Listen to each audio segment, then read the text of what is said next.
जी नमस्कार साथियों, good morning प्यारे दोस्तों। जय हिंद, वंदे मातरम, राधे राधे।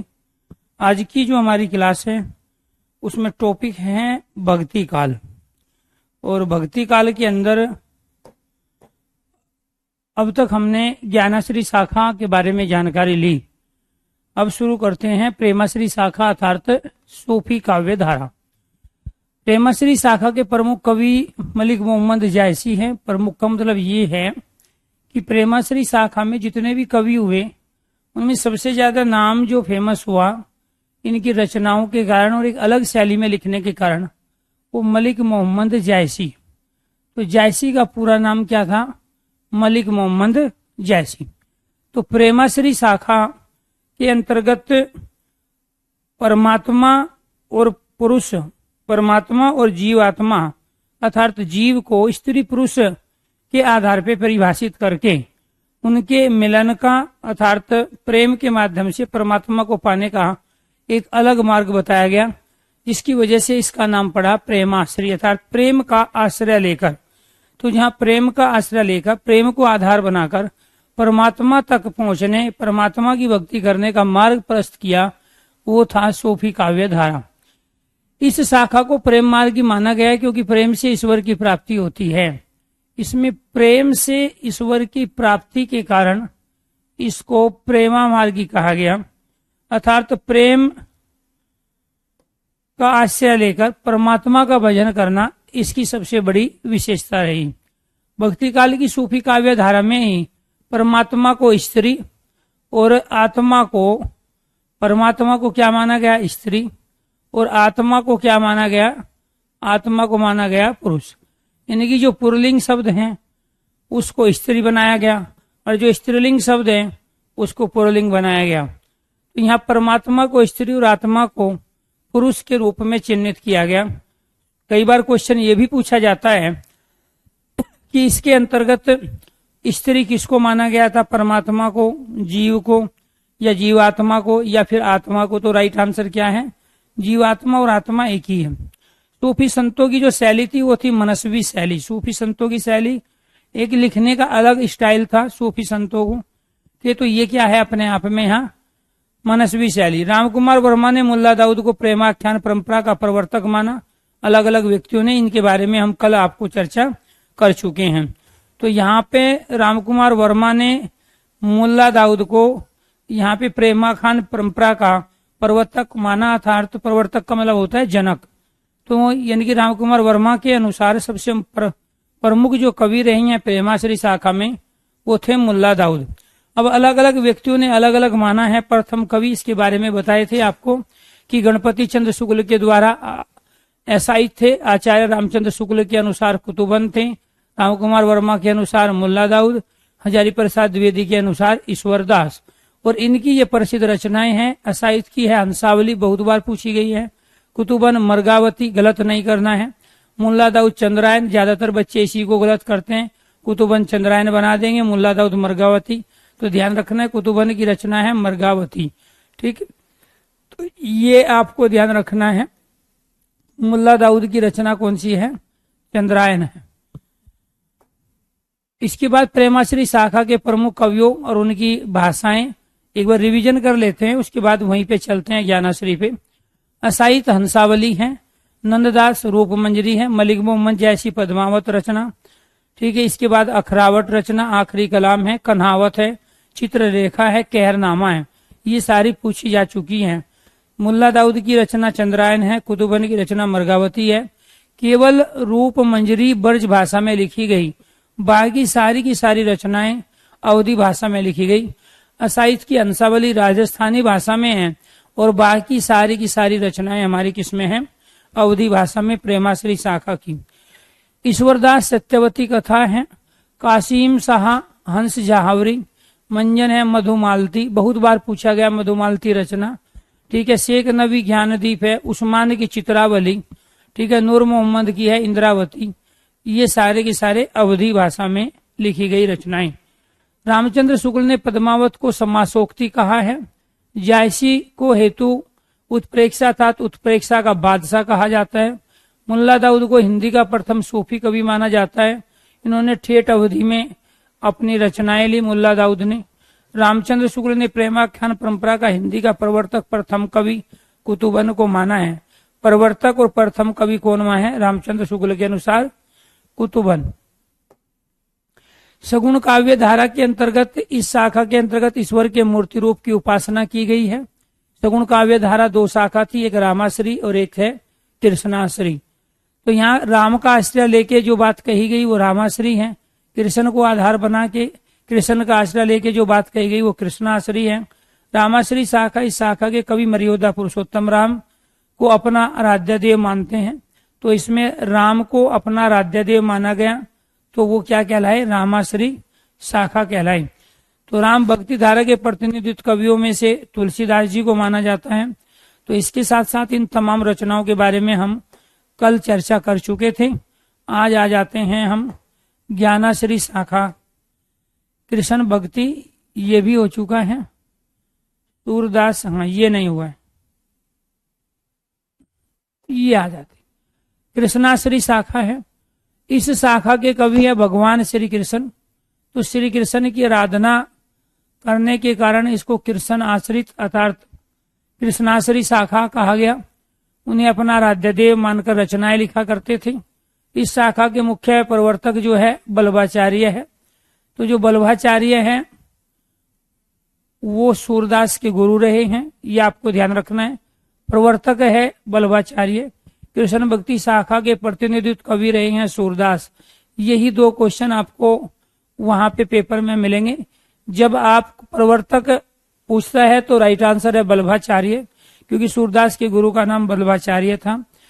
कृष्ण भक्ति धारा के प्रतिनिधित्व कवि था, जितने भी कवि हुए उसमें से सबसे ज्यादा नाम जो आगे बढ़ा वो है सूरदास का, और इन्हीं का अनुकरण बाकी जो कृष्ण आश्री शाखा के कवि रहे हैं उन्होंने किया है। कृष्णाश्री शाखा के प्रमुख कवि व उनकी रचनाएं। सूरदास ने सूरसागर ग्रंथ लिखा जो कि ब्रज भाषा में है। आपको ध्यान रखना है भगवान श्री कृष्ण की जो कर्मस्थली है जन्मस्थली है वो ब्रज भाषा है। तो जो कर्मस्थली जन्मस्थली ब्रज भाषा है तो उसके बारे में जो भी जानकारी मिलेगी ब्रज भाषा में मिलेगी। उसके बारे में किसी भी कवि ने कुछ भी लिखा है वो भी ब्रज भाषा में लिखा है। इसीलिए कृष्णा आश्री शाखा के कवियों की रचनाओं की भाषा ब्रज भाषा है। और जबकि राम पर आश्रित रहने वाले जो अपने आराध्य देव मानते थे राम को, तो वहां पे ब्रज और अवधि दोनों का प्रयोग किया गया। ज्यादातर अवधि भाषा का प्रयोग हुआ, ब्रज भाषा में कम ही रचनाएं लिखी है। जैसे तुलसीदास जी ने जो है कवितावली है, विनय पत्रिका है, दोहावली, 3 रचनाएं ब्रज भाषा में लिखी, बाकी सारी अपनी अवधि भाषा में लिखी है। क्योंकि उस समय की काव्य की जो भाषा रही है वो अपने आप में ब्रज भाषा सबसे ज्यादा प्रसिद्ध रही है। तो काव्य की दृष्टि से ब्रज भाषा का विशेष स्थान रहा है। ज्यादातर जो काव्य लिखे गए वो ब्रज भाषा में लिखे गए। लेकिन राम के बारे में अवधि में लिखना इसलिए जरूरी था क्योंकि राम के बारे में जो भी जानकारी लोगों को प्राप्त हुई वो ठेठ अवधि भाषा में प्राप्त हुई। अर्थात गांव के जो लोग वहां पे अवधि भाषा का प्रयोग करते हैं अयोध्या के आसपास, वो ठेठ अवधि कहलाती है, जिसमें ग्रामीण अंचल के शब्दों का प्रयोग उनकी रचनाओं में भी देखने को मिलता है। तो सूरदास ने सूरसागर रचना, साहित्य लहरी है, सूर सरावली है, भरमर गीत, तो ये रचनाएं हैं सूरदास की। तो क्योंकि सूरदास से इसके प्रतिनिधित्व कवि रहे हैं, प्रवर्तक जो रहे हैं कृष्णाश्री शाखा के, उनका नाम है बल्लभाचार्य जो कि सूरदास जी के गुरु थे। मीराबाई ने गीत गोविंद लिखा, ठीक है, गीत गोविंद टीका रचना का नाम। नरसिंह जी का मायरा है, मीराबाई की मल्लार है। राग सोरठा, राग गोविंद, रुक्मणी मंगली, नरसिंह मेहता की हुंडी, ये सब मीराबाई की रचना है। अब आपको ध्यान रखना है ये जो गीत गोविंद टीका है इस पे मीराबाई को सबसे ज्यादा कृष्ण भक्त आश्रित कवियों ने सबसे ज्यादा सराहा, क्योंकि मीराबाई ने किसी अपने इष्ट आराध्य देव को स्वामी के रूप में जो स्वीकार किया इसी गीत गोविंद टीका के अंतर्गत किया है।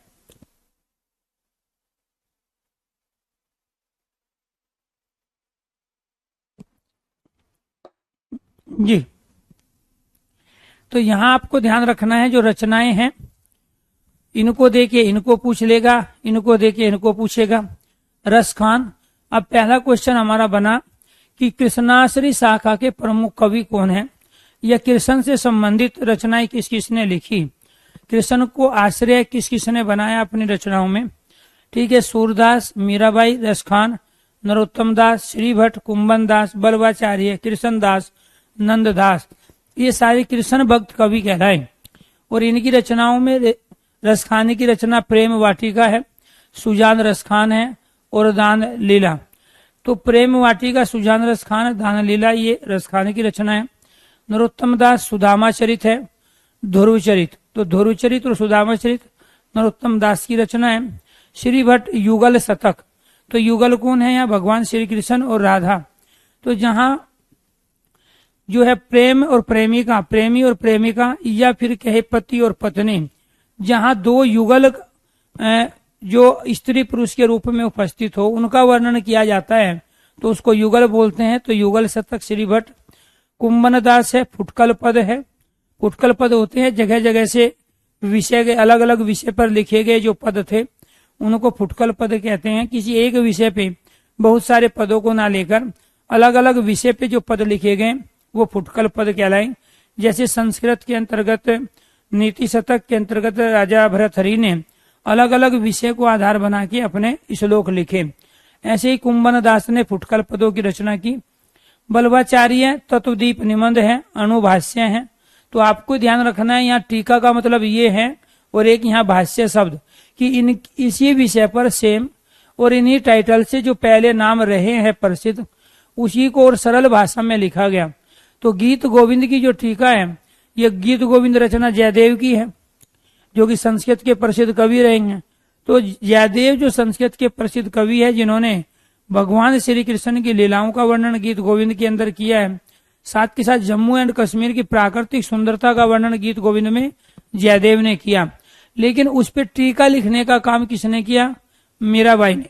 टीका है कि कोई किसी सेम टाइटल से सेम स्टोरी को लेके सेम विषय वस्तु को लेके उस पे जो पहले से रचना लिखी गई लेकिन वो रचना आज के फिलहाल के दौर में डिफिकल्ट थी, उसको पढ़ने के लिए लोगों के पास उस तरह की भाषा का ज्ञान नहीं था, तो फिर उन पर जो सरल रचनाएं दूसरी भाषा में लिखी गई वो टीका कहलाती है।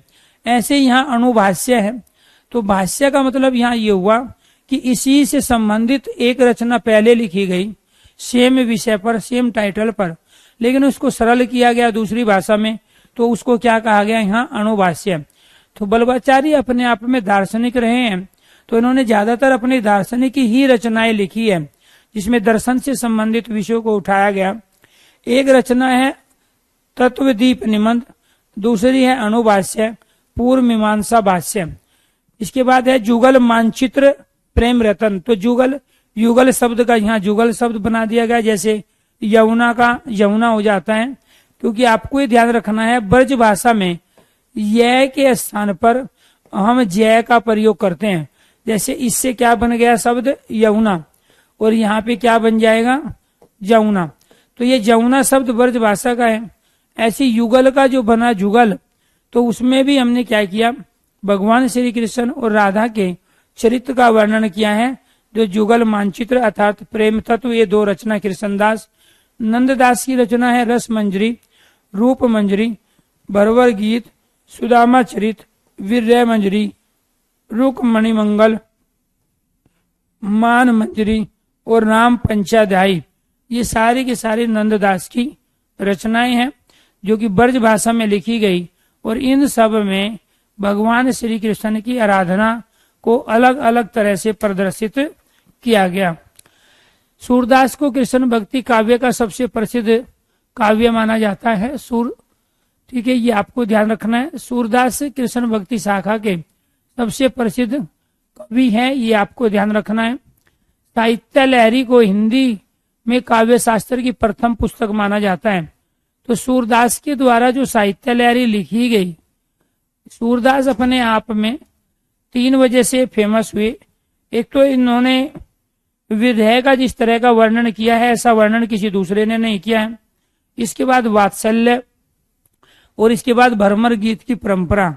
तो आपको ये ध्यान रखना है, एक तो सूरदास इस वजह से यहाँ सबसे प्रसिद्ध कहलाए, भरमर गीत परंपरा। भरमर गीत परंपरा में लिखने वाले पहले कवि रहे। इसके बाद वात्सल्य का वर्णन इन्होंने जो किया आज तक कोई नहीं कर पाया।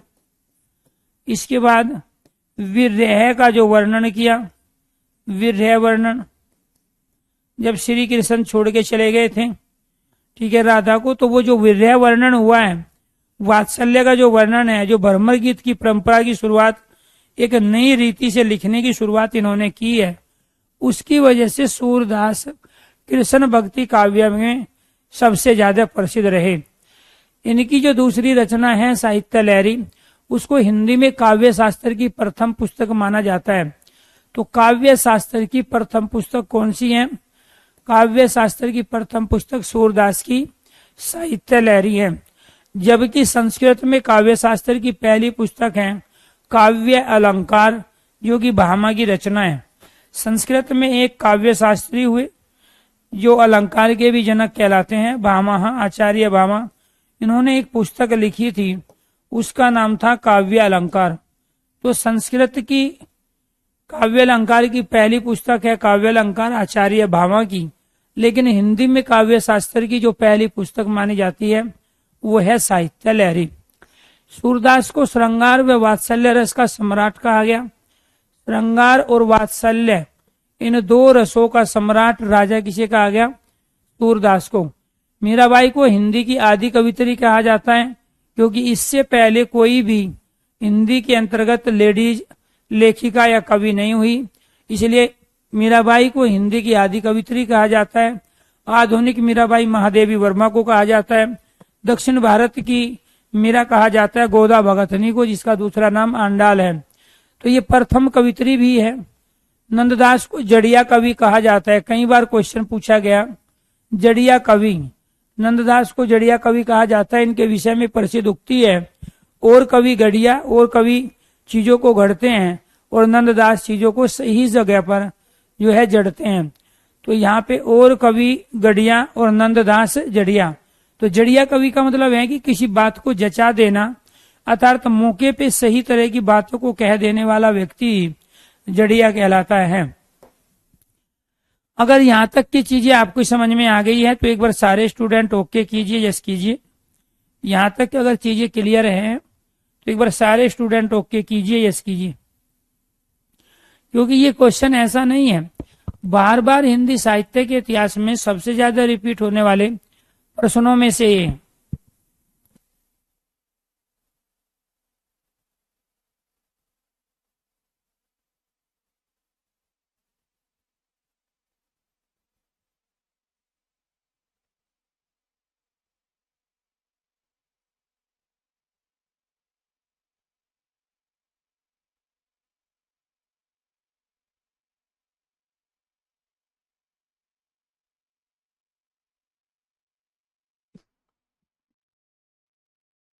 आप हिंदी साहित्य पढ़ रहे हो और हिंदी साहित्य के अंदर आपको ये ध्यान रखना है, जिस तरह के क्वेश्चन अब तक पूछे गए हैं उनके आधार पे ये पूरा का पूरा कॉन्सेप्ट आपके सामने है। दो तरीके हैं। एक तो तरीका ये है कि हमें पेपर की दृष्टि से जिस तरीके के क्वेश्चन जिस सेक्शन से आते हैं हमें उसको उसी रूप में करना है। आपके पेपर में जो प्रश्न पूछे जाएंगे वो ऑब्जेक्टिव टाइप होंगे, पेपर आपका ऑनलाइन हो या फिर ऑफलाइन हो, और उन्हीं के आधार पे ये सारा का सारा कॉन्सेप्ट आपका हिंदी साहित्य से रिलेटेड। अष्टछाप के कवि बल्लभाचार्य के पुत्र विठुलनाथ ने अपने पिता बल्लभाचार्य के 4 शिष्य और अपने 4 शिष्य, तो ध्यान रखना है कितने हो गए? 4 शिष्य हो गए बल्लभाचार्य के, 4 शिष्य हो गए विठुलनाथ के। तो बल्लभाचार्य के पुत्र का नाम क्या था? विठुलनाथ था। 1565 ईस्वी में, तो यहाँ कृष्ण भक्ति शाखा का जो समय रहा वो क्या है? 1565 ईस्वी। तो 1565 ईस्वी में अष्टछाप की स्थापना की। तो अष्टछाप का मतलब है 8 कवि। तो यहाँ पर भक्ति काल के और वो भी कृष्ण भक्त शाखा के 8 प्रसिद्ध कवियों को एक स्थान पर लाने का काम किया विठुलनाथ ने। विठुलनाथ कौन थे? बल्लभाचार्य, जो कि कृष्ण भक्ति शाखा के जनक और प्रवर्तक कहलाते हैं। इसके बाद सबसे प्रसिद्ध जो कवि रहे हैं वो है सूरदास। वल्लभाचार्य के शिष्यों में सूरदास, कृष्णदास, कुंभनदास और परमानंद दास आते हैं। अब आपसे दूसरा क्वेश्चन यहीं से बना के पूछेगा, निम्नलिखित में से कौन वल्लभाचार्य का शिष्य नहीं है? निम्नलिखित में से कौन वल्लभाचार्य का शिष्य है? तो सूरदास, कुंभनदास, ठीक है, कृष्णदास और परमानंद दास, तो ये क्या कहलाए? आपके वल्लभाचार्य के शिष्य। इसके बाद विठुलनाथ के शिष्य जो कि वल्लभाचार्य के पुत्र थे, चीत स्वामी, गोविंद स्वामी, नंददास और चतुर्भुज दास। कई बार हमारा क्वेश्चन इसलिए आसान हो जाता है, आपको ध्यान रखना है जो स्वामी शब्द है, जो गोविंद स्वामी, चीत स्वामी है, ये विठुलनाथ के शिष्य थे। यहाँ सारे दास थे, ये भी दास, दास, दास और दास। अगर आपसे प्रश्न पूछता है वल्लभाचार्य का शिष्य कौन नहीं है और उसमें चीत स्वामी या गोविंद स्वामी दे देता है, तो स्वामी टाइटल के नाम से वल्लभाचार्य का कोई भी शिष्य नहीं रहा है। तो स्वामी टाइटल के नाम से कौन था? विठुलनाथ के शिष्य। इसके बाद है नंददास और चतुर्भुज दास। तो कहीं ये गलती करते हैं कि नंददास को आप ऊपर ले जाते हैं, तो नंददास और चतुर्भुज दास और चीत स्वामी और गोविंद स्वामी ये विठुलनाथ के शिष्य थे। और ये हैं वे 8 कवि जिनको अष्ट छाप के नाम से जाना जाता है, जिसका नेतृत्व जो किया वो सूरदास ने किया। अष्ट छाप के कवियों में सबसे ज्यादा जो शिरोमणि रहे हैं वो रहे सूरदास। यही इन्होंने अष्ट छाप का नेतृत्व किया। भक्ति काल के प्रमुख संप्रदाय व उनके प्रवर्तक। भक्ति काल के दौरान अनेक संप्रदाय, वाद आए, विचार आए। तो कहीं परमात्मा के निराकार रूप का वर्णन हो रहा था, अभी आपने पढ़ा। फिर परमात्मा के साकार रूप का वर्णन हुआ। फिर परमात्मा को राम और कृष्ण को आश्रय बना के उनके साथ लोगों की आस्था को जोड़ा गया। और उसके बाद में जब एक लंबा समय गुजर गया, भगवान श्री कृष्ण और राम अलग अलग क्षेत्र में लोगों के आराध्य देव, इष्ट देव बन गए। उसके बाद में कुछ भारत के अलग अलग कोनों में ये नए तरह के विचार उत्पन्न हुए। जैसे साउथ के अंदर आज भी विष्णु की पूजा की जाती है और वही विष्णु के अवतार हैं भगवान श्री कृष्ण। तो मथुरा के आसपास का जो ब्रज क्षेत्र है वो भगवान श्री कृष्ण की पूजा करता है। लेकिन अगर मैं बात पंजाब या बाकी दूसरे एरिया की करूं भारत के, तो वहां पे भी इसी तरह से पर्टिकुलर अलग अलग एरिया में किसी एक देवी देवता का अपना एक वर्चस्व रहा है समय के साथ साथ। तो ऐसे ही जब स्टार्टिंग में ज्ञान मार्गी आया, जहाँ परमात्मा के निर्गुण आकार, जहाँ परमात्मा के निर्गुण स्वरूप की आराधना की जा रही थी, जिसमें कोई आकार रूप रंग नहीं था, उससे भी लोग धीरे धीरे उभरने लगे। फिर सगुण काव्य धारा आई, उसके अंदर परमात्मा के साकार रूप को जो है हमने आत्मसात किया। लेकिन धीरे धीरे प्रत्येक वस्तु और व्यक्ति के प्रति इंसान का कुछ समय के बाद में एक मोहभंग होता है और फिर उसके स्थान पर एक नया वाद, एक नया संप्रदाय जन्म लेता है। उसी कड़ी में फिर ये अनेक संप्रदाय, दर्शन, वाद आए। इन्हीं को हम संप्रदाय भी कहते हैं, इन्हीं को हम दर्शन भी कहते हैं, इन्हीं को हम वाद भी कहते हैं और इन्हीं को हम विचार भी कहते हैं और इन्हीं को हम सिद्धांत भी कहते हैं। इन्हीं को क्या कहेंगे? हम सिद्धांत भी कहेंगे। बात एक ही है, वो सिद्धांत हो, विचार हो, वाद हो, दर्शन हो, संप्रदाय हो। तो इसमें चला अद्वैतवाद, जो कि शंकराचार्य का सबसे ज्यादा फेमस हुआ। कारण सब एक ही था। उस समय भक्ति काल के दौरान मुस्लिम शासकों के द्वारा हिंदुओं पर जानबूझकर अत्याचार किए गए, लूट घसोट की गई, भारतीय संस्कृति सभ्यता को नष्ट करने का एक प्रयास किया गया। तो उस वजह से ये सारे वाद जन्म लिए, जिसमें शंकराचार्य ने दोबारा से भारतीय संस्कृति सभ्यता, हमारे जो इष्ट देवी देवता थे उनके प्रति लोगों में आस्था व्यक्त की गई और साथ के साथ सही तरीके से परमात्मा के जो रूप है उसको बताया गया। तो अद्वैतवाद क्या है? शंकराचार्य। और विशिष्ट अद्वैतवाद किसका है? रामानुजाचार्य का। द्वैतवाद मध्वाचार्य का। भारत के अलग अलग कोनों में ये तमाम दार्शनिक, तमाम संप्रदाय के प्रवर्तक, संस्थापक अलग अलग तरह से परमात्मा की भक्ति का वर्णन कर रहे थे। द्वैत अद्वैतवाद है निम्बकाचार्य का, शुद्ध अद्वैतवाद है वल्लभाचार्य का, जो कि पुष्टि मार्ग के स्थापक रहे। अष्टाप कवि जो थे उनके शिष्य जो विठुलनाथ थे उन्होंने स्थापना की, तो पुष्टि मार्ग के स्थापक भी कहलाते हैं वल्लभाचार्य। सूरदास के गुरु भी रहे हैं। तो शुद्ध भगवान श्री कृष्ण को आराध्य देव बनाया गया किसमें? शुद्ध अद्वैतवाद में। मीमांसा दर्शन जैमिनी का है, सांख्य दर्शन कपिल का है, जहाँ आत्मा परमात्मा जीवात्मा जीव के रहस्य को खोला गया। न्याय दर्शन गौतम का है, वैशिक दर्शन कर्णाद मुनि का, योग दर्शन पतंजलि का है, चारवाक दर्शन को लोकायतन भी कहा जाता है, ये मर्रा इस प्रत्यय का है। जैन दर्शन पार्श्वनाथ पहले इनके जैन मुनि रहे हैं, जिसको स्यातवाद के नाम से भी जाना जाता है। श्री संप्रदाय रामानुजाचार्य का है, दादू पंथ दादू दयाल का है, रुद्र संप्रदाय विष्णु स्वामी का है, ये पंजाब में ज्यादा फेमस रहे दादू पंथ और रुद्र संप्रदाय। राधा वल्लभ संप्रदाय हित हरिवंश के द्वारा। तो ये क्वेश्चंस पूछे गए हैं, तो आपको ध्यान रखना है। दोबारा से फिर इसको आज का काम आज ही कंप्लीट करते हैं। तो ये जो दर्शन है, वाद है, विचार है, सिद्धांत है। अद्वैतवाद किसका है? शंकराचार्य। विशिष्ट अद्वैतवाद क्या है? रामानुजाचार्य। द्वैतवाद किसका है? मध्वाचार्य। द्वैत अद्वैतवाद निम्बकाचार्य। शुद्ध अद्वैतवाद वल्लभाचार्य। मीमांसा दर्शन जैमिनी। सांख्य दर्शन किससे संबंधित है? कपिल से। न्याय दर्शन गौतम का है, ठीक है। वैशिक दर्शन किसका है? कर्णाद। योग दर्शन पतंजलि। चारवाक दर्शन का दूसरा नाम लोकायत। मरवाहा इस प्रत्यय। जैन दर्शन जिसको स्यातवाद के नाम से भी जाना जाता है पार्श्वनाथ। श्री संप्रदाय रामानुजाचार्य। दादू पंथ दादू दयाल। रुद्र संप्रदाय विष्णु स्वामी। राधा वल्लभ संप्रदाय हित हरिवंश। तो ये आपको ध्यान रखना है। ये सारे अलग अलग हमारे क्या है? वाद चले।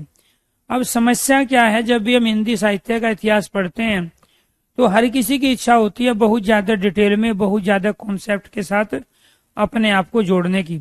लेकिन उसका सबसे बड़ा नुकसान यही होता है कि जो क्वेश्चंस पेपर में आने हैं हम उनको टारगेट फोकस ना करके जब आलतू फालतू की चीज हम हिंदी साहित्य में जान लेते हैं तो वो हमारे बड़े नुकसान की होती है, क्योंकि वहां जो महत्वपूर्ण पर्सन है उसको टाइम कम मिल पाता है और बेफालतू की कहानी स्टोरी का हम अंबार खड़ा कर लेते हैं। जैसे अगर मैं बात करूं संस्कृत साहित्य की, तो उसमें एक ग्रंथ है लौकिक साहित्य में महाभारत, जिसके अंदर 1,00,000 श्लोक हैं। दूसरा ग्रंथ रामायण है जिसके अंदर 24,000 श्लोक है। रामायण और महाभारत से संस्कृत साहित्य के अंदर और कभी कभी हिंदी साहित्य के अंदर भी क्वेश्चन पूछे जाते हैं। तो क्या हम महाभारत के 1,00,000 श्लोक पढ़ के महाभारत के क्वेश्चन सही कर पाएंगे, या रामायण के 24,000 श्लोक पढ़ के? अगर 1,00,000 श्लोक पढ़ने हैं तो कम से कम 1 साल तो चाहिएगी आपको, और 1 साल में भी 10 घंटे रोज पढ़ोगे तब जाके चीजें कंप्लीट होगी। तो कहने का मतलब यह है, रामायण महाभारत से जिस तरह के क्वेश्चन आए, ठीक है, अगर उसी को आधार बना के हम रामायण महाभारत के जो बेसिक कॉन्सेप्ट है उसको अगर क्लियर कर ले तो वहां से पूछे गए हर क्वेश्चन का जवाब सही दे के आएंगे। लेकिन अगर उसका पूरा अनुशीलन ही करना है, पूरा दार्शनिक बनना है, क्योंकि आप लोगों को तो टीचर बनना है या किसी सरकारी नौकरी में जाना है, तो फिर आपका पर्पज भी वही होना चाहिए पढ़ते समय। अगर महाभारत के हम 1,00,000 श्लोक पढ़ने बैठे तो ऐसा भी हो सकता है कि हमारी एज ही कंप्लीट हो जाए और हम इस जन्म में पूरे 1,00,000 श्लोक ही ना पढ़ पाए। और फिर उनको समझना है, संस्कृत में दिए गए, हिंदी में अनुवाद भी चाहिए उसका। तो कुल मिला के फिर उस तरह से जहां बहुत बड़ा कंटेंट किसी चीज का होता है तो फिर हमें अपनी आवश्यकता के अनुरूप वहां से बनने वाली क्वेश्चंस की वैरायटी पे फोकस करना पड़ता है। और वही चीज आपको हिंदी साहित्य के इतिहास में करनी पड़ेगी, क्योंकि हिंदी साहित्य का इतिहास अपने आप में कोई 1 साल भी पढ़ाना चाहे तो भी गलत नहीं है। 1 साल तक भी हिंदी साहित्य का इतिहास पढ़ सकता है और पढ़ा सकता है, क्योंकि इतना कंटेंट इसके अंदर है। लेकिन यहाँ हमें तैयारी करनी है कॉम्पिटिटिव एग्जाम की। जैसे आपको आज तक कभी भी पूरा मैथ नहीं आया है, लेकिन क्या आप जिस पेपर में बैठते हो वहां अगर मैथ पूछा जाता है तो ऐसा तो नहीं है कि आप सारे मैथ के क्वेश्चन छोड़ के आते हो, कुछ क्वेश्चन करके आते हो। तो जिसको मैथ और इंग्लिश जिसकी वीक है तो फिर वो क्या काम करेगा, जो क्वेश्चन हर बार जिस टॉपिक से पूछे जाते हैं उन टॉपिक को कंप्लीट करेगा, बाकी को छोड़ देगा। तो पूरा मैथ का आर्यभट्ट बनने से ज्यादा अच्छा है कि हम कुछ ही क्वेश्चनों को तैयार करें, कुछ टॉपिक को तैयार करें जिनको हम बड़े ही आराम से वहां पे कर पाए।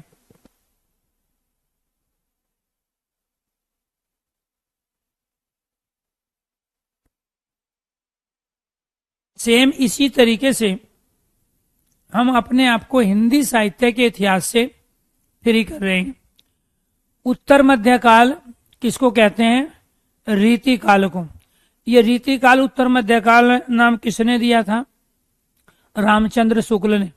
ये 1700 से 1900 समय किसने बताया, रामचंद्र शुक्ल ने। तो रामचंद्र शुक्ल के अनुसार 1700 से 1900 का जो समय है वो रीति काल का है। 1050 से लेके आपको ध्यान रखना 1375 का जो समय निर्धारित किया गया वो है आदि काल का समय, जो कि पहला काल रहा है हिंदी साहित्य के इतिहास का। दूसरा भक्ति काल 1375 से लेके 1700, और 1700 से लेके 1900 का जो समय बताया रामचंद्र शुक्ल ने वो था रीति काल। रीति का मतलब होता है यहाँ पे शैली, अर्थात तरीका, ढंग और स्थिति। यहाँ पर प्रेम को आधार बना के जिस तरीके से प्रेमाश्री शाखा के अंतर्गत एक नई लकीर खींची गई, लिखने का एक नया ढंग इजाद किया गया, सेम उसी तरीके से श्रृंगारिक विषय को एक नए तरीके से लिखने के कारण इसका नाम पड़ गया रीतिकाल रामचंद्र शुक्ल के अनुसार। अब तक जितने भी रचनाएं लिखी गई आदिकाल के अंदर वीर रस से जुड़ी हुई थी। इसके बाद भक्ति काल के अंतर्गत तमाम साधु, सन्यासी, मुनि, दार्शनिकों के द्वारा ज्यादातर रचनाएं लिखी गई, क्योंकि उनकी जो विशेषताएं थी, उनके जो गुण थे, उनकी जो प्रवृत्ति थी वो साधु संत और दार्शनिक की रही है। तो साधु संत दार्शनिक की जो प्रवृत्ति रही, लिखने का जो तरीका रहा, स्टाइल रहा, वो एक अलग तरह का रहा, क्योंकि उसके केंद्र में केवल और केवल परमात्मा थे। इसके बाद आया रीति काल। अब जब एक लंबा समय परमात्मा की भक्ति में हो गया और तमाम ग्रंथ भक्ति भावना से रोतप्रोत रहे, तो उसके बाद फिर लोगों को जो गृहस्थी जीवन में अपने आप को रखे थे, तो उनके लिए वो कहीं ना कहीं एक बोरियत साबित हुई, क्योंकि वो भी आनंद की प्राप्ति चाह रहे थे, काव्यों के माध्यम से मनोरंजन चाह रहे थे। और भक्ति काल में कोई भी काव्य ऐसा लिखा नहीं गया जो उनका मनोरंजन कर पाए। तो आवश्यकता आविष्कार की जननी होती है। तो भक्ति काल के बाद में जब लंबा समय परमात्मा की भक्ति में गया, तो धीरे धीरे फिर वहां से एक मोहभंग लोगों का होने लगा और लोग बढ़ गए श्रृंगारिकता की ओर। तो रीति काल के अंदर ज्यादातर रचनाएं जो लिखी गई वो श्रृंगार रस में लिखी गई। उसका कारण यही था, इसमें तमाम राजा रानियों के किस्सों को शामिल किया गया। हमारा जो इतिहास रहा है, हमारा अतीत रहा है, उसको रचनाओं में लाया गया ताकि लोगों को नई चीज मिले। जैसे एक ही तरह का सीरियल, एक ही तरह फिल्म देखने के बाद आपके अंदर बोरियत महसूस होती है, एक ही सब्जेक्ट को लंबे समय तक पढ़ते समय आप बोर हो जाते हो, फिर आप दूसरा सब्जेक्ट उठाते हैं, उसमें इंटरेस्ट पैदा होता है। ऐसे ही स्थिति यहाँ पे रही, क्योंकि 1375 से लेके 1700 का जो समय था वो एक लंबा समय रहा, एक लंबा पीरियड रहा, जिसमें हमने भगवान को केंद्र में रख के, ठीक है, आत्मा परमात्मा के माध्यम से ये चीजों को जानने की कोशिश की अपनी रचनाओं काव्यों के आधार पर। लेकिन रीति काल में एकदम चीजों को उलट दिया गया और वहां पर रीति काल का जो वर्गीकरण हुआ रीति सिद्ध काव्य धारा के रूप में हुआ, जिसका नेतृत्व बिहारी लाल ने किया। फिर है रीतिबद्ध काव्य धारा। एक तो है रीति सिद्ध है, जहाँ रीति को सिद्ध मान के तमाम रचनाओं जो लिखी गई रीति सिद्ध काव्य धारा के अंतर्गत, उसमें लोगों को समझाने बुझाने और उनका मार्गदर्शन करने के लिए तमाम पद रखे गए। रीतिबद्ध काव्य धारा जो रीति से बंध के जिन्होंने काम किया, उनमें चिंतामणि आते हैं, केशवदास हैं, मतीराम है, सेनापति और देव है। पूछा जाएगा रीति सिद्ध काव्य धारा के कवि बिहारी लाल, रीतिबद्ध काव्य धारा के कवि चिंतामणि, केशवदास, मतीराम, सेनापति और देव। रीति मुक्त काव्य धारा में गणानंद है, आलम है, बोधा ठाकुर है, तो इन्होंने रीति से मुक्त होकर काव्य रचना की। तो 3 तरीके से रीति काल का वर्गीकरण हुआ, रीति सिद्ध, रीति में बंधा हुआ और रीति से मुक्त होकर काव्य रचना की गई घनानंद आलम बोधा ठाकुर के द्वारा। और ये पूछा जाएगा और आप गलत करोगे तो रीति से बंधे हुए जो काव्य धारा के जो कवि रहे थे चिंतामणि, केशवदास, मतीराम, सेनापति और देव, रीति से मुक्त होकर काव्य धारा का सृजन करने वाले घनानंद आलम बोधा ठाकुर। ठीक है, आगे रीति के अधिकांश कवि दरबारी थे, अर्थात राजाओं के दरबार में रहते थे। तो फिर समय ने पलटी मारी, ठीक है, और उसके आधार पे जहां लोग किसी के दरबार में ना रह के स्वतंत्र रूप से काव्य सर्जन कर रहे थे, फिर यहाँ दरबारी, क्योंकि राजाओं का वर्चस्व रहा, राजाओं का होल्ड रहा, तो फिर राजाओं के दरबार में इन्होंने काम किया। और जो दरबारी कवि होगा, स्वाभाविक बात है, दरबार के खिलाफ जा ही नहीं सकता है। तो इसीलिए आपको ये ध्यान रखना है कि यहाँ जो भी राजा थे, उनके जो पूर्वज थे, उन्हीं के श्रृंगारिक वर्णन उनका ज्यादा किया गया, उनसे संबंधित जो विषय वस्तु थी उनको काव्य में जगह दी गई। तो यही रीतिकाल की सबसे बड़ी विशेषता है। तो रीतिकाल के अधिकांश कवि दरबारी थे, राजाओं के आश्रय में उनके दरबार में अपनी कविताएं किया करते थे। रीतिकाल के काव्य में श्रृंगार रस की प्रधानता रही है, अर्थात श्रृंगार रस में ज्यादा रचना लिखी गई। जहाँ भक्ति काल में भक्ति रस, शांत रस को प्रचुर स्थान दिया गया, आदिकाल में वीर जो है ये वीरतापूर्ण कविताओं, वीरतापूर्ण रचनाओं का ज्यादा प्रचलन रहा, वहीं रीति काल में श्रृंगार रस की अधिकता रही। रीतिकालीन कवियों की काव्य भाषा ब्रज भाषा थी। तो यहाँ आपको ध्यान रखना है, भक्ति काल और रीति काल 2 ऐसे काल है जहाँ पे ब्रज भाषा का प्रयोग तमाम रचनाओं में हुआ। रीतिकाल कवियों की काव्य भाषा क्या रही है? ब्रज भाषा। यही कारण है साहित्यिक दृष्टि से सबसे श्रेष्ठ उन्नत भाषा जो बताई गई वो ब्रज भाषा बताई गई। तो यहाँ आपको ध्यान रखना, क्योंकि ब्रज भाषा का प्रयोग भक्ति काल में भी हुआ, ब्रज भाषा का प्रयोग यहाँ रीति काल में भी हुआ, और ब्रज भाषा में आदिकाल में भी कुछ रचनाएं लिखी गई। तो साहित्यिक दृष्टि से ब्रज भाषा सबसे अच्छी भाषा मानी गई। इनका सर्वाधिक प्रिय छंद सेवैया था।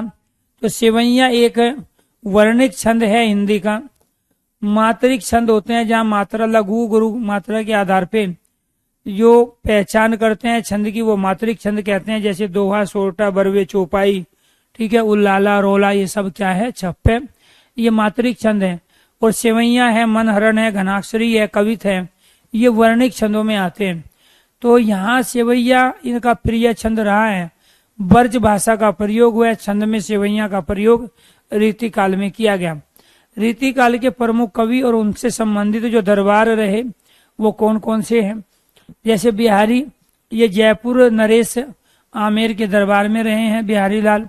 ये भी क्वेश्चन पूछा जाएगा, बहुत कम स्टूडेंट इनको सही करके आते हैं। सिर्फ हिंदी में ही नहीं, जीएस के अंदर भी ये तमाम प्रश्न पूछे जाते हैं।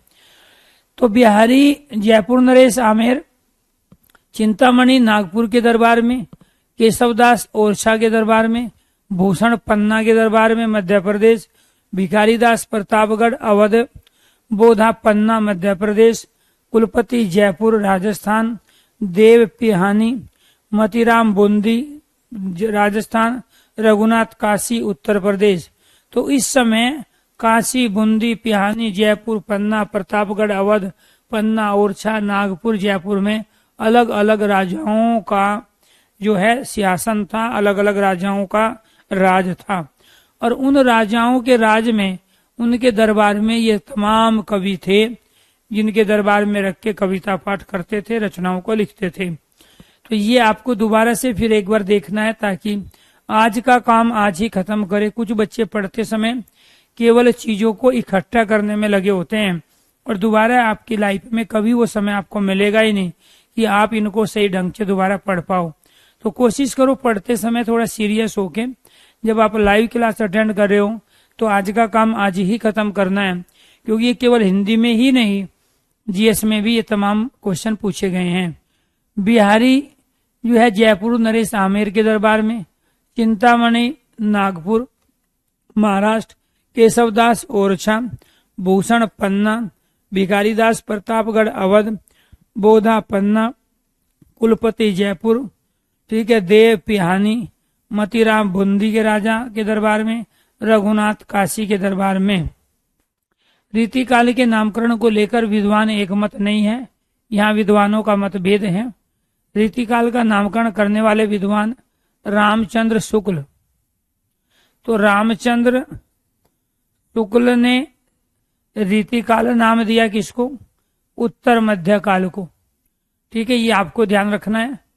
तो रामचंद्र शुक्ल ने जो उत्तर मध्य काल है, पूर्व मध्य काल भक्ति काल कहलाता है और उत्तर मध्य काल क्या कहलाता है? रीतिकाल। तो रामचंद्र शुक्ल ने रीतिकाल नामकरण किया। मिश्र बंधु ने इसको अलंकृत काल कहा, क्योंकि अलंकारों का प्रयोग यहाँ पे सबसे ज्यादा किया गया। विश्व प्रसाद मिश्र ने इसको श्रृंगार काल कहा, क्योंकि श्रृंगार रस की प्रचुरता है। रमाशंकर शुक्ल रसाल के नाम से लिखते थे, इन्होंने इसको कला काल माना। कला कहते हैं श्रृंगारिक विषय वस्तु को, तो इसमें श्रृंगारिक विषय वस्तु थी, इसलिए कला काल कहा गया। श्रृंगार रस की प्रधानता थी, श्रृंगार काल विश्वनाथ प्रसाद ने कहा। अलंकारों की प्रचुरता के कारण मिश्र बंधु ने इसको अलंकार काल कहा, और चूंकि लिखने का एक नया स्टाइल श्रृंगार रस में सेवैया छंद में रखा गया, तो रामचंद्र शुक्ल ने इसको रीतिकाल कहा। रीतिकाल के प्रमुख कवि और उनकी रचनाएं, ये क्वेश्चन एक नहीं बल्कि अनेक बार अनेक पेपरों में आपके पूछे गए हैं। जब भी मैं प्रैक्टिस कराता हूं तब भी तमाम इनसे क्वेश्चंस आपके क्लासों में रहते हैं। तो वैसे मैं हिंदी बाई अनुसार यूट्यूब चैनल पर कंटिन्यू आप लोगों की प्रैक्टिस करा ही रहा हूं। तो जो भी आप तैयारी कर रहे हैं वो आपके सिलेबस को कवर करते हैं। हर तरह के जो हिंदी के सेक्शंस हैं हमारे, वहां से अलग अलग तरह की क्वेश्चंस की वैरायटी हम लेके आते हैं शाम को 9:30 बजे। उसको भी करना है, क्योंकि जब हम इनको पढ़ने के बाद में ऑब्जेक्टिव टाइप क्वेश्चन में इम्प्लीमेंट कर लेंगे तभी हम इनसे फ्री हो पाएंगे। तो बिहारी की रचना है, ये सारे क्या है? रीतिकाल। अब आपको पहला क्वेश्चन तो ये बना कि निम्नलिखित में से कौन सा रीतिकाल का कवि है और निम्नलिखित में से कौन सा रीतिकाल का कवि नहीं है। अब बिहारी हैं चिंतामणि, मतीराम, भिखारीदास, जसवंत सिंह, भूषण, पद्माकर, कुलपति मिश्र, ये सब रीतिकाल के कवि हुए। इसके साथ बिहारी की रचना हुई बिहारी सतसई, ब्रज भाषा में लिखी गई। चिंतामणि है कवि कुल कल्पतरु, एक कल्प दुर्मु है और एक कल्पतरु है। तो आपको ध्यान रखना, सेम टाइटल से भी रचनाएं हैं और मिलते जुलते टाइटल से भी रचनाएं लिखी गई। तो यहाँ आपको ध्यान रखना है, कवि कुल कल्पतरु जो रचना है वो चिंतामणि की रचना है। ठीक है, किसकी रचना है? चिंतामणि की रचना।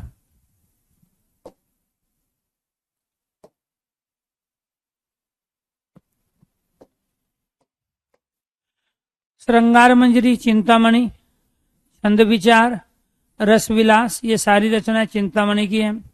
मतीराम ललित ललाम है, रसराज है, अलंकार पंचिका, ये मतीराम की रचना है।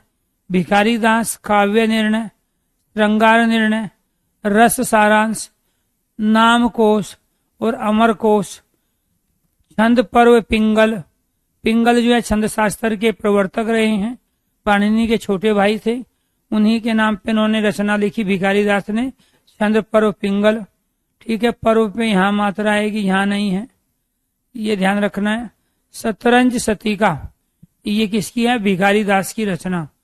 तो आपको ये ध्यान रखना है, जिस प्रकार जब हमारी जॉब लगती है और हम फर्स्ट टाइम कहीं पे ज्वाइनिंग के लिए जाते हैं और पहले ही दिन सभी व्यक्तियों के नाम याद नहीं कर पाते, ना वो हो पाएंगे कभी। किसी नई रिश्तेदारी में गए तो वहां उसके परिवार में रहने वाले सारे मेंबरों के नाम आपको एक दिन में याद नहीं होंगे। आप किसी टीम का हिस्सा बने, वहां कौन कहाँ का रहने वाला है और किसका क्या नाम है आप एक ही दिन में याद नहीं कर पाओगे।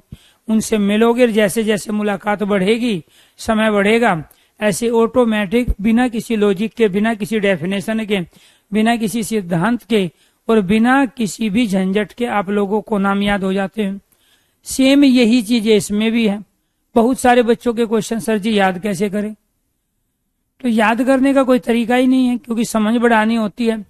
समझ कैसे बढ़ेगी कि यहाँ पर बिहारी सतसई ने अपने ही टाइटल से बिहारी सतसई लिखा है और ये आपको पता होना चाहिए, बिहारी जो है रीति सिद्ध कवि काव्य परंपरा के प्रवर्तक रहे हैं, क्योंकि रीति काल को 3 भागों में बांटा गया, रीति सिद्ध है, रीति बंध है और रीति मुक्त है। अब उसमें से ये देखना पड़ेगा कि इसमें से रीति मुक्त में कौन है, रीति सिद्ध में कौन है और रीति बद्ध में कौन है। दूसरा, उनकी जो रचनाएं हैं उनकी कुछ विशेषताएं हैं, वो टाइटल है।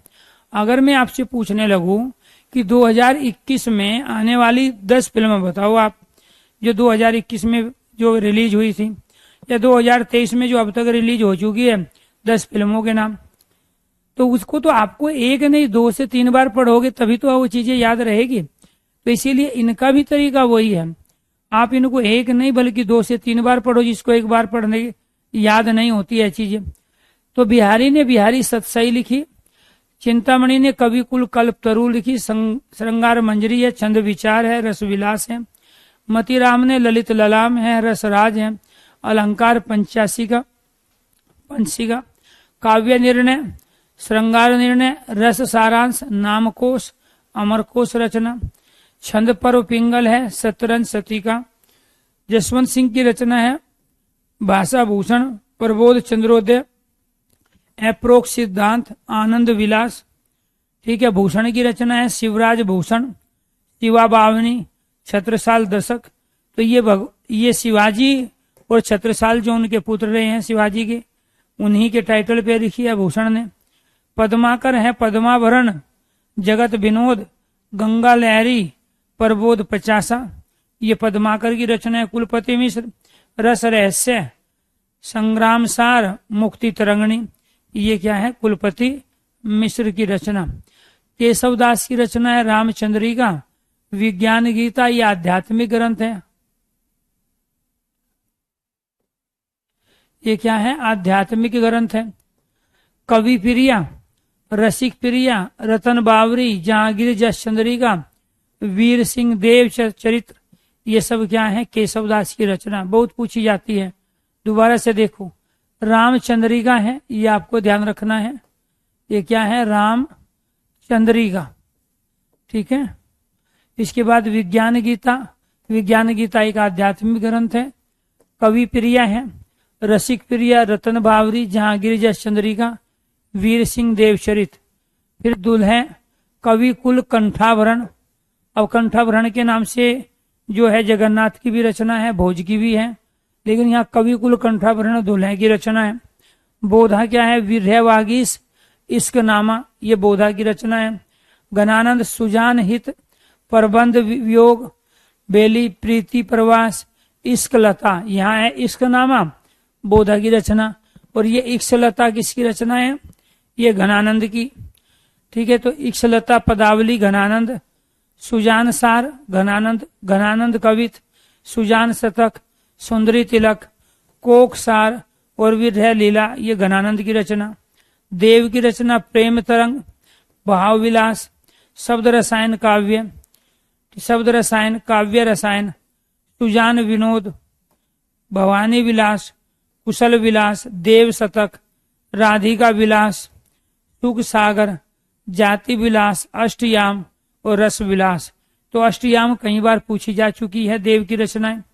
तो ये आपके क्या थे, रीति काल के कवि। अब रीति काल के अंदर कौन कौन से कवि आए, बिहारी, चिंतामणि, मतीराम, भिखारी, जसवंत सिंह, भूषण, पद्माकर, कुलपति मिश्र। इसके बाद केशवदास, दुल्हे, बोधा, गणानंद और देव। ये सब क्या है, रीति काल के कवि हैं और ये उनकी रचना है और ये बहुत ज्यादा पूछे भी जाते हैं। तो इसलिए आपसे दोबारा से फिर जैसे आज ही आपको पीडीएफ मिलती है, ये टॉपिक आज हमारा कंप्लीट हो जाएगा। ठीक है, तो आपको दोबारा से रीति काल के कवि और उनकी रचनाओं को पढ़ना है। देव को उपमा का बादशाह कहा जाता है। तो उपमा का बादशाह संस्कृत में कालिदास को कहा जाता है और हिंदी में कालिदास की वो उपाधि किसको मिल गई, देव को मिल गई। ठीक है, ये आपको ध्यान रखना। तो उपमा का बादशाह संस्कृत में कौन है, कालिदास। ठीक है, तो ये आपको ध्यान रखना है। ऐसे ही देव को हिंदी में क्या कहा जाता है, उपमा का बादशाह। आचार्य रामचंद्र शुक्ल ने चिंतामणि को रीतिकाल का प्रवर्तक आचार्य माना है। तो रामचंद्र शुक्ल के अनुसार सबसे प्रसिद्ध, सबसे फेमस कौन रहे, चिंतामणि रहे, उन्हीं को प्रवर्तक माना रीतिकाल का। जबकि डॉक्टर नगेंद्र श्याम सुंदर दास ने केशवदास को रीतिकाल का प्रवर्तक माना। किसको माना? केशवदास को। ठीक है, केशवदास को रीतिकाल का प्रवर्तक किसने माना है? डॉक्टर नगेंद्र और श्याम सुंदर दास। और चिंतामणि को किसने माना है? रामचंद्र शुक्ल ने। चित्रकूट के सोलंकी राजा रुद्र ने भूषण को कवि भूषण की उपाधि दी। भूषण को कवियों का भूषण कहा गया, ये किसके द्वारा? चित्रकूट के सोलंकी राजा रुद्र के ने भूषण को कवि भूषण की उपाधि दी। भूषण का वास्तविक नाम घनानंद था। इनके बचपन का नाम, वास्तविक नाम क्या था भूषण का? घनानंद। तो ये भूषण नाम किसने दिया? चित्रकूट के सोलंकी राजा रुद्र ने। रामचंद्र शुक्ल ने अपने हिंदी साहित्य के इतिहास ग्रंथ में भूषण को हिंदू जाति का प्रतिनिधित्व कवि कहा। हिंदू जाति का प्रतिनिधित्व कवि किसको कहा? भूषण को कहा। तो भूषण को हिंदू जाति का प्रतिनिधित्व कवि, तो ये आपको ध्यान रखना है। ठीक है, तो घनानंद की कृतियां क्या थी? ब्रज भाषा में लिखी गई। घनानंद की जो रचनाएं थी वो किस में लिखी गई? ब्रज भाषा में। अब जैसे आपको ये ध्यान रखना है, जैसे बागेश्वर धाम में अभी जो रहे हैं हमारे कृष्ण भक्त, राम भक्त, हनुमान भक्त, जो अभी बागेश्वर बाबा जो हिंदू राष्ट्र बनाने की बात कर रहे हैं, वो अपने आप में सबसे ज्यादा जो है नेतृत्व कर रहे हैं उस चीज का। ऐसे ही हिंदुओं के जो मंदिर तोड़े, पुस्तकालय जलाए गए, सभ्यता को नष्ट किया गया, उसके प्रति जो आवाज उठाई वो भूषण ने उठाई थी। और शिवाजी जो थे वो एक तरह से भूषण के मार्गदर्शन में ही कार्य करते थे। तो इसीलिए रामचंद्र शुक्ल ने हिंदी साहित्य के इतिहास ग्रंथ में भूषण को हिंदू जाति का कवि कहा, क्योंकि उस समय हिंदू जाति अपने आप में खतरे में थी। इस वजह से उन्होंने जागरूक किया अपनी रचनाओं के माध्यम से लोगों को। जैसे आजादी के दौरान रामधारी सिंह दिनकर और उनके साथ तमाम जो लोग रहे हैं, उन्होंने अपनी कविताओं के माध्यम से अंग्रेजों से भारत को गुलामी की आजादी दिलाने के लिए अपनी कविताओं में जो उन्होंने विषय उठाए हैं, उनसे लोगों के अंदर अवेयरनेस आया, जागरूकता आई, लोग इकट्ठे हुए और अंग्रेजों से अपने हक अधिकारों और अपने देश को वापस मांगने की उन्होंने जो है शुरुआत की। तो कवियों का अलग अलग समय पर अपना एक उत्तरदायित्व, अपना एक जिम्मेदारी इनकी रही है, कर्तव्य रहा, उन्होंने निभाया अपनी रचनाओं के माध्यम से। जिस तरह की जो भी परिस्थिति थी, उसी परिस्थिति को डायरेक्टली इनडायरेक्टली जैसे भी इनसे सहयोग हुआ, इन्होंने अपनी सामाजिक जिम्मेदारी को निभाने की कोशिश की। आधुनिक काल, जिसको गद्य काल कहा जाता है, ये 1900 से अब तक का जो समय है वो आधुनिक काल है। फिलहाल जो चल रहा है 2023 में, वो भी आधुनिक काल है। आधुनिक काल का जो वर्गीकरण हुआ मुख्य रूप से वो भारतेंदु युग, इसके बाद द्विवेदी युग, फिर छायावाद युग, और इसके बाद छायावादोत्तर युग, और इसके बाद तमाम युग आए, जिसमें प्रयोगवाद, प्रगतिवाद, नई कविता। तो यहाँ पर ये सारे के सारे क्या थे? हमारे आधुनिक युग के 4 अलग अलग बड़े भाग। इसमें से सबसे पहला युग है आधुनिक युग को 4 भागों में बांटा गया। एक भाग था भारतेंदु युग, जिसमें भारतेंदु हरिश्चंद्र ने नेतृत्व किया। दूसरा है द्विवेदी युग, महावीर प्रसाद द्विवेदी ने नेतृत्व किया। तीसरा है छायावादी, जिसमें सुमित्रा नंदन पंत और महादेवी वर्मा, जयशंकर प्रसाद और सूर्यकांत त्रिपाठी निराला। ये छायावाद के 4 बड़े स्तंभ माने जाते हैं। और इसके बाद है छायावादोत्तर युग, जिसमें तमाम आधुनिक कवियों ने अपना योगदान दिया। तो आधुनिक काल को गद्यकाल कहा गया। और इसी भारतेंदु युग, द्विवेदी युग, छायावादोत्तर युग में जहाँ चीजों को पद्यात्मक रूप में रखा जा रहा था, जहाँ उनके पदों में गेयता थी, लेकिन धीरे धीरे इस आधुनिक युग की सबसे बड़ी खासियत ये रही कि इसमें गेयता नहीं थी, अर्थात छंदों का प्रयोग नहीं किया गया। क्योंकि गद्य और पद में अंतर क्या है? गद्य छंदों से मुक्त रचना होती है और पद क्या है? छंदों रहित रचना का नाम है। तो गद्य क्या है? छंदों से युक्त मुक्त रचना जो कहलाती है, छंद से मुक्त रचना, जिसको गाया ना जा सके, अर्थात छंदों रहित रचना। और पद और कविता क्या है? छंद से युक्त रचना, छंदों से बंधी हुई रचना। छंदोबद्ध रचना का नाम है पद है, छंदों सहित रचना का नाम पद है, छंदों से युक्त रचना का नाम पद कविता है। तो यहाँ पर इस भारतेंदु द्विवेदी छायावाद और छायावादोत्तर युग में इसको गद्यकाल इसीलिए कहा गया क्योंकि इसमें कुछ भी चीज गायने लायक नहीं थी, बल्कि वो छंदों से मुक्त रह के चीजें लिखी गई, वो भी गद्यांश प्रोज के रूप में। भारतेंदु युग को पुनर्जागरण का काल भी कहा जाता है, ये आपको ध्यान रखना है। भारतेंदु युग क्या है?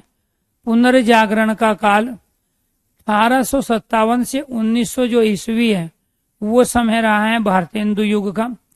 1857 आपको ध्यान रखना है, मेरठ की क्रांति, ठीक है, अंग्रेजों का शासन रहा।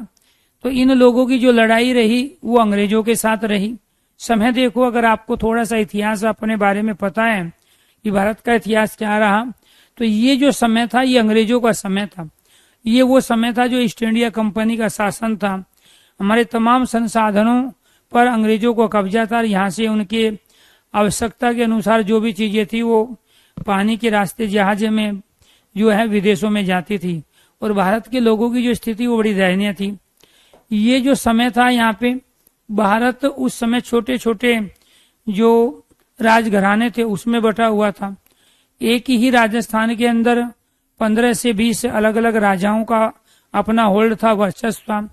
तो यहाँ भारत जो छोटे छोटे भूभाग में बटा और उन पर अलग अलग तरह के राजाओं का जो है वर्णन था, और उनमें भी आपसी झगड़े थे, आपसी वेमनस्ता थी।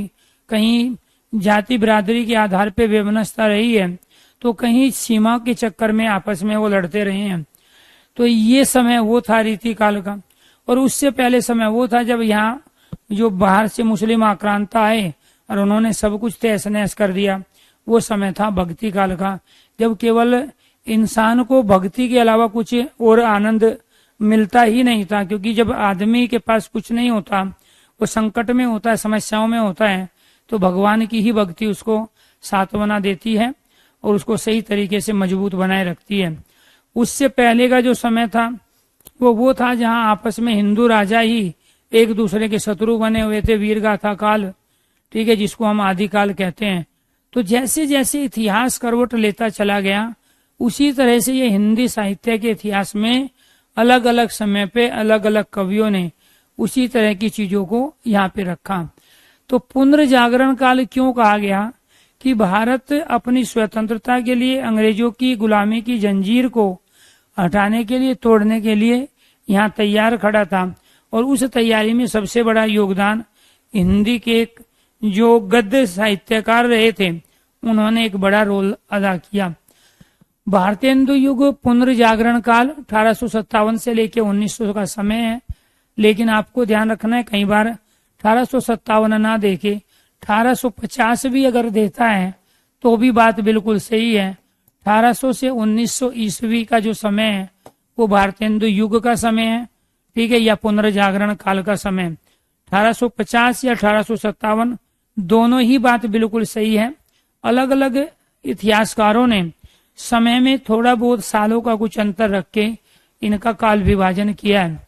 भारतेंदु युग को हिंदी गद्य का सर्वप्रथम युग कहा जाता है। तो हिंदी गद्य का जो सर्वप्रथम पहला युग है, जो गद्यकाल के नाम से जाना गया, वो भारतेंदु युग है। पुनर्जागरण काल भी इसको कहा जाता है।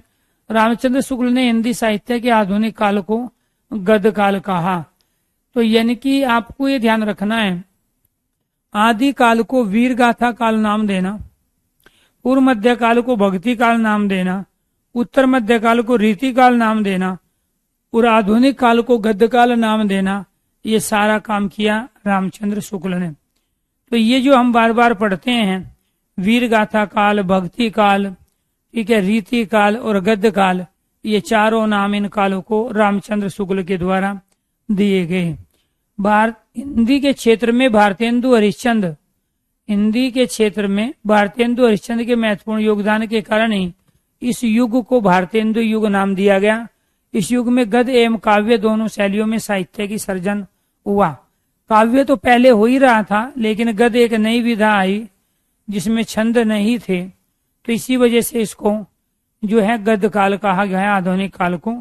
तो इस युग में गद्य और काव्य दोनों शैलियों में गद्य एवं काव्य दोनों शैलियों में यहाँ पे रचनाएं हुई हैं। जानकी मंगल, नील देवी, सत्य हरिश्चंद्र नामक नाटक भारतेंदु जी ने स्वयं अभिनीत किए, लिखे भी खुद। जानकी मंगल सीता के ऊपर लिखा गया, जानकी यहाँ सीता का नाम है। नील देवी, सत्य हरिश्चंद्र, ये क्या है, नाटक है। एक तो क्वेश्चन यही बना कि जानकी मंगल, नील देवी, सत्य हरिश्चंद्र किस विधा के अंतर्गत आते हैं। नाटक है, उपन्यास है, एकांकी है, कहानी है, या निबंध है, आलोचना है। ठीक है, तो राइट आंसर क्या है, ये नाटक है। जानकी मंगल, नील देवी, सत्य हरिश्चंद्र किसके नाटक है, भारतेंदु के नाटक है। तो भारतेंदु जी ने इनमें स्वयं अभिनय अर्थात तो रोल प्ले किया है, खुद ही लिखे, खुद ही रोल प्ले करके दिखाया पब्लिक को। भारतेंदु को नव जागरण का अग्रदूत कहा जाता है। नव जागरण का अग्रदूत किसे कहा जाता है, भारतेंदु हरिश्चंद्र को। इसकी वजह से इसका नाम पुनर्जागरण काल भी पड़ा है। तो नव जागरण काल एक अलग तरह की विधा को, एक अलग तरह की विषय वस्तु को उठा के इन्होंने रचनाओं में जगह दी, इसकी वजह से इनको नव जागरण का अग्रदूत कहा गया। भारतेंदु जी खड़ी बोली में रचना लिखते थे। खड़ी बोली में रचित कविताओं का संग्रह फूलों का गुंछा नाम से प्रसिद्ध हुआ। तो फूलों का गुंछा क्या है, अनेक कविताओं का संग्रह है भारतेंदु जी की। ठीक है, भारतेंदु हरिश्चंद्र जी को प्रथम नाटककार, इनको प्रथम नाटककार भी माना जाता है, प्रथम निबंधकार भी माना जाता है, इनको प्रथम आलोचक भी माना जाता है, हिंदी के पहले आलोचक, और प्रथम पत्रकार भी हिंदी साहित्य में इनको माना जाता है। तो भारतेंदु जी का पहला नाटक, जैसे अभी जानकी मंगल की बात हुई है, नील देवी है, सत्य हरिश्चंद्र, तो क्योंकि 1850 के आसपास का समय रहा इनका, और जो 1850 उससे पहले हिंदी में नाटक लिखे नहीं गए, और लिखे गए तो वो प्रमाणिक नहीं माने गए। तो इसलिए कुछ इतिहासकारों ने इनको हिंदी का पहला नाटककार, पहला निबंधकार, पहला आलोचक और पहला पत्रकार माना। इन्हें हिंदी रंगमंच का जनक भी कहा जाता है। हिंदी रंगमंच का जनक कौन कहलाते हैं, भारतेंदु हरिश्चंद्र। भारतेंदु जी को हिंदी का गद्य का जनक अर्थात पितामह भी माना जाता है। ठीक है, हिंदी रंगमंच का जन्म, रंगमंच का मतलब क्या हुआ, यहाँ जो नाटक को अभिनय करके दिखाया गया, जो रोल प्ले करके दिखाया गया स्टेज पे, वो काम सबसे पहले भारतेंदु ने किया। उससे पहले कोई कर ही नहीं रहा था, केवल कविताएं लिखते थे, काव्य लिखते थे, छोड़ देते थे। लेकिन उन्हीं काव्यों का प्रस्तुतिकरण रंगमंच पे, स्टेज पे किया गया भारतेंदु के द्वारा। इसलिए हिंदी रंगमंच का जनक भारतेंदु हरिश्चंद्र को माना जाता है। हिंदी गद्य का जनक माना जाता है, जिसकी वजह से आधुनिक काल को गद्य काल कहा गया। ठीक है, उर्दू में रसा उपनाम से ये कविताएं लिखते थे। उर्दू में किस नाम से लिखते थे, रसा के, भारतेंदु के नाम से ना लिख के उर्दू में, जो क्योंकि इनको संस्कृत हिंदी उर्दू की अच्छी जानकारी थी, तो उर्दू में रसा के उपनाम से ये कविताएं लिखा करते थे। इस युग में साहित्यकारों ने गद्य के लिए खड़ी बोली और काव्य के लिए ब्रजभाषा, तो गद्य के अंतर्गत खड़ी बोली का प्रयोग भारतेंदु युग में हुआ, और काव्य अर्थात कविताओं के लिए ब्रजभाषा का प्रयोग किया गया। तो काव्य अर्थात कविताओं के लिए ब्रजभाषा, और गद्य के लिए जिसको गाया ना जा सकता है उसमें खड़ी बोली, और जिसको गाया जा सकता हो उसमें ब्रजभाषा को जगह दी गई।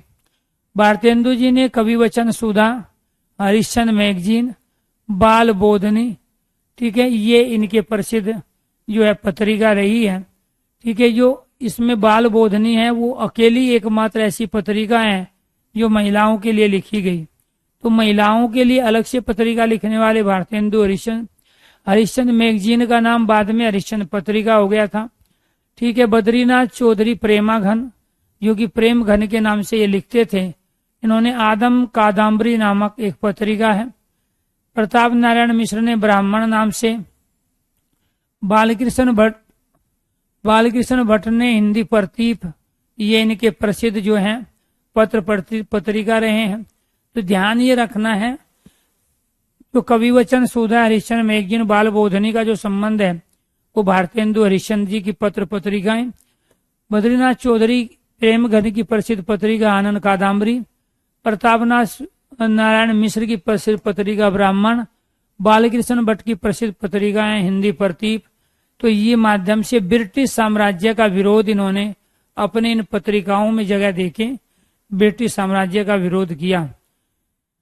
इस युग में सन 1893 में नागरिक प्रचारणी सभा की स्थापना हुई, जिसके पहले अध्यक्ष जो है सभा अध्यक्ष भारतेंदु ही थे। तो 1893 आपको ध्यान रखना है, भारतेंदु युग में नागरिक प्रचारणी सभा की स्थापना की गई। नागरिक प्रचारणी सभा का काम था हिंदी के लिए काम करना, हिंदी का प्रचार प्रसार करना, हिंदी के अंदर जो तमाम त्रुटियां हैं, जो खामियां हैं, उनको दूर करने का काम नागरिक प्रचारणी सभा का था। इसके पहले सभापति अध्यक्ष 1893 में भारतेंदु हरिश्चंद्र रहे। भारतेंदु युग के प्रमुख जो कवि हैं उनमें नाम आता है भारतेंदु हरिश्चंद्र का, इसके साथ प्रताप नारायण मिश्र का और इसके साथ देवकीनंदन खत्री। तो भारतेंदु हरिश्चंद्र भारतेंदु युग के कवियों में सबसे ज्यादा प्रसिद्ध, प्रताप नारायण मिश्र, देवकीनंदन खत्री। तिलस्मी उपन्यासकारों में देवकीनंदन खत्री का नाम सबसे लोकप्रिय है। लाला श्रीनिवास दास हैं। बद्रीनाथ चौधरी प्रेमागंध जो आनंद कादम्बरी की वजह से फेमस हुए। पंडित बालकृष्ण भट्ट जो हिंदी प्रतीक पत्रिका से फेमस हुए। किशोरी लाल गोस्वामी हैं, ठीक है। अंबिका दत्त व्यास अनेक भाषाओं के ज्ञाता रहे, सबसे ज्यादा पढ़े लिखे कवियों में से थे अंबिका दत्त व्यास। राधा कृष्ण दास, कार्तिक प्रसाद खत्री, बाबू तोताराम, राधाचरण गोस्वामी, गोपाल राम गैमरी, सरदा फिलोरी, ठाकुर जगमोहन सिंह, ये सब भारतेंदु हरिश्चंद्र के साथ के कवि थे, जिसकी वजह से इनको भारतेंदु युग का कवि कहा गया। तो भारतेंदु युग का निम्नलिखित में से कौन सा कवि है, इनमें से जो भी आ जाए राइट आंसर। कौन सा कवि भारतेंदु युग का नहीं है, इनको छोड़ के जो भी आ जाए वो भारतेंदु युग का कवि नहीं है। तो इस तरीके से प्यारे दोस्तों यहाँ से क्वेश्चंस आपके बनते हैं आधुनिक काल गद्य काल के।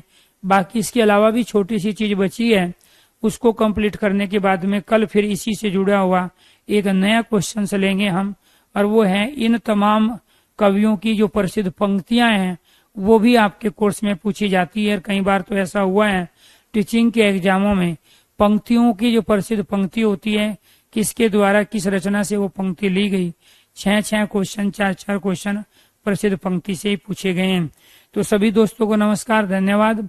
कल फिर मिलता हूँ आधुनिक काल के साथ और उससे जुड़े हुए कुछ और बेहतरीन प्रश्न, और जैसे ही हम इन क्वेश्चनों को करेंगे और इसके साथ साथ अपनी चीजों को लेके आगे बढ़ेंगे तो अपने आप आपको समझ में आ जाएगा कि इस बैच में क्या खास है और क्या अलग है बाकी दूसरे बैचों के मुकाबले। सभी लोगों का धन्यवाद। यूट्यूब की आपकी क्लास से कंटिन्यू रहेगी, शाम को मैराथन क्लास है, आप सारे स्टूडेंट एक बार उसको जरूर आप अटेंड करें, क्योंकि 100 क्वेश्चंस मैं करा रहा हूँ पिछले 2 दिन से। आज फिर 100 क्वेश्चंस होंगे हिंदी के अलग अलग सेक्शन से।